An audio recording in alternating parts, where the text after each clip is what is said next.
Bien, donc bonjour. Alors nous allons commencer cette séance. Le président Olivier Jardet va venir. Il a dit qu'il arriverait vers 15 heures. Il est bloqué au Sénat. Et donc, quelques informations. On peut peut-être passer la diapo sur les RCF. Donc, lundi et mardi, nous avons tenu 2 jours de session au ministère de l'Enseignement supérieur et de la Recherche sur la formation pratique des opérateurs. Vous savez que le temps de formation de nos jeunes collègues est plus court que ceux de la génération d'avant pour tout un tas de raisons.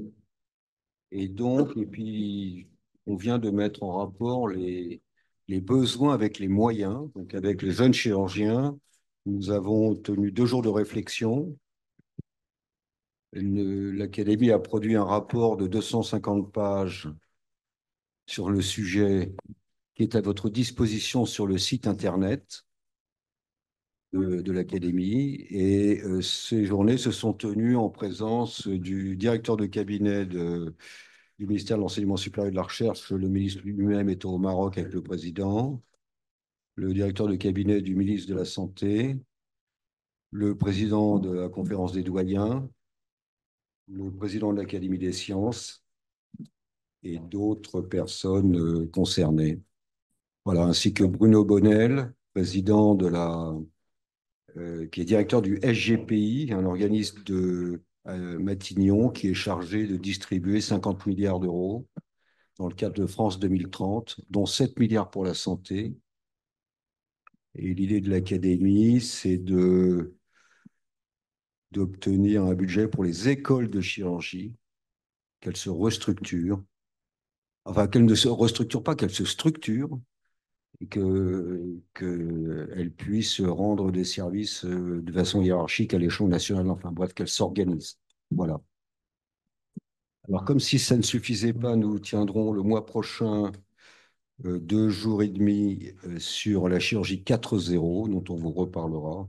Ça aura lieu les 27, 28 et 29 novembre prochains.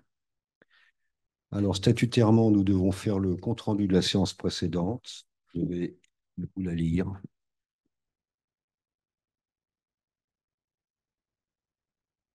Donc, la séance précédente était consacrée à la chirurgie au cabinet, modérée par Frédéric Teboul de Paris.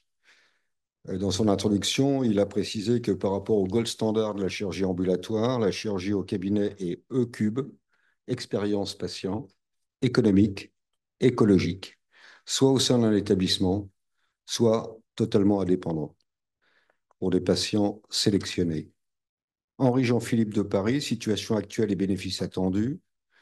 De nombreuses salles d'opération à l'établissement sont occupées pour faire des gestes sous anesthésie locale. Pour les anesthésistes, les interventions de niveau 1 requièrent une anesthésie locale ou topique. 10 spécialités chirurgicales sont concernées sur les 13. La PHP a estimé le potentiel à 10% pour plus de 170 interventions différentes. Adapter l'offre de soins au parcours du patient. Gabriel Birgan de Nantes, obligation, équipement, prévention et contrôle du risque infectieux. 70% du risque infectieux est d'origine endogène, 30% exogène. La littérature hétérogène montre un risque infectieux diminué en cabinet. Les conditions sont l'indication, avec ou sans implant, la formation des équipes, un référentiel et un environnement technique adapté, notamment sur le traitement de l'air, et réunir les conditions pour ne pas exposer au risque. Olivier Marès de Nîmes, chirurgie en cabinet l'orthopédie. Pour la chirurgie du canal carpien, une charte a été mise en place dans l'établissement. Nos évaluations ont montré une diminution de la douleur, une meilleure satisfaction des patients, un coût hospitalier divisé par 3 et un bilan carbone détaillé divisé par 4. Rechercher la pertinence des soins. Vincent Villefranc de Aubonne, chirurgien en cabinet la gynécologie. La pratique en un temps de l'échographie et de l'hystéroscopie opératoire ou de conisation, par exemple, est réalisée hors bloc. L'évaluation de plus de 650 patientes montre une réhabilitation immédiate, une libération du bloc opératoire, une rentabilisation du GHS, une amélioration de la prise en charge. Gilles Bontemps de la CNAM, Paris. Quel niveau d'environnement pour quel financement? La chirurgie au cabinet concerne 20% des interventions aux USA. Le potentiel est de 30% en France. Le Haut Conseil de santé publique s'est prononcé en 2021 pour l'adoption d'une définition réglementaire et un environnement technique adéquat de cette chirurgie.